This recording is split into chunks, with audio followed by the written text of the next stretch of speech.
খেজুরের রস আমরা খাইলাম, যেটা আল্লাহ তাআলার প্রদত্ত একটি নিয়ামত, যা সকলে ভাগ্যে জুটে না।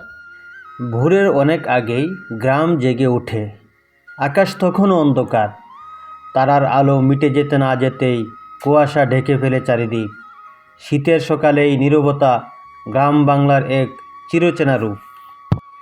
এই নীরবতার মাঝেই শুরু হয় একটি বিশেষ কাজ, খেজুর গাছের রস নামানো। শীত এলেই খেজুর গাছ যেন নতুন জীবন পায়। লম্বা সোজা গাছগুলো মাথা উঁচু করে দাঁড়িয়ে থাকে শত বছরের ইতিহাস বুকে নিয়ে।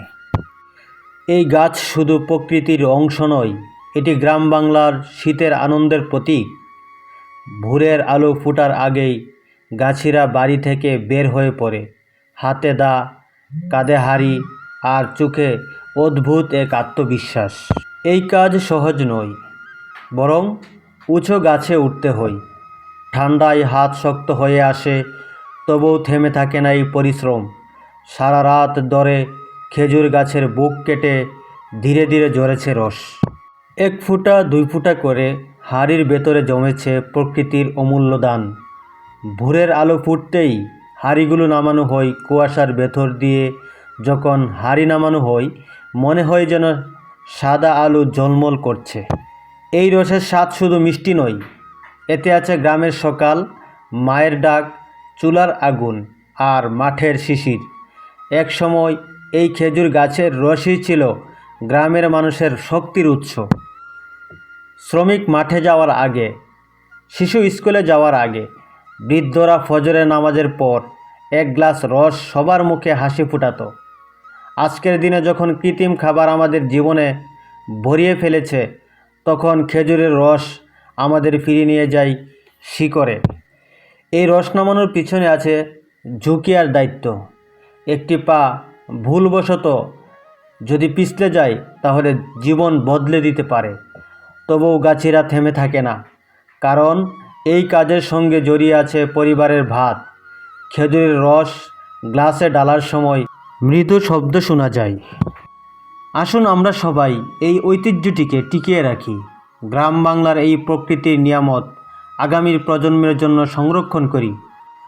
আর প্রতিটি নিয়ামতের জন্য হৃদয় থেকে বলি আলহামদুলিল্লাহ।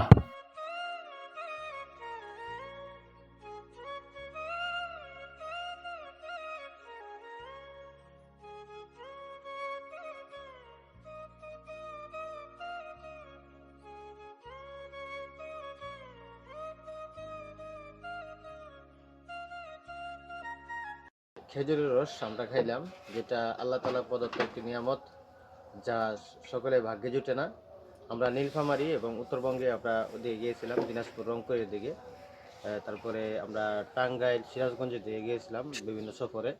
আমরা গিয়ে দেখেছিলাম যে ওই এলাকায় খেজুরের বাগান রয়েছে। ওইখানে মানুষে সকাল সকাল উঠে খেজুরের রস পারে এবং এটা বিক্রি করে। তার কারণ তার ব্যবসা করে অনেক রস। তো আমাদের এলাকায় সুনামগঞ্জের দোয়ারা বাজারে এটা কিন্তু সচরাচর খেজুর রস পাওয়া যায় না। তো আমাদের গাছ আছে, ওইখান থেকে আজকে আমরা খেজুর রস খেয়ে আসলে অনেক ভালো লাগলো। এটার মধ্যে অনেক উপকার রয়েছে। এখানে এই গাছের মধ্যে যে প্রথম এই খেজুরের আপনার বাদাই করার পরে মানে এতগুলি রস আসবে, এটা আমরাও কল্পনা করি নাই। সবাই দোয়া করবেন আর চেষ্টা করবেন যাতে যে এলাকায় খেজুরের রস আছে, খেজুর রস খাওয়ার জন্য। খেজুর রস এটা হচ্ছে আল্লাহর দান জিনিস। আমাদের নিজস্ব গাছ আছে খেজুর গাছ, আমরা প্রতিদিন পাইরা এরা সাত সকাল বেলায় যে খেজুর রস খাই, আমাদের খুবই ভালো লাগে। খেজুরের গাছের রস বলে অনেক উপকারিতা।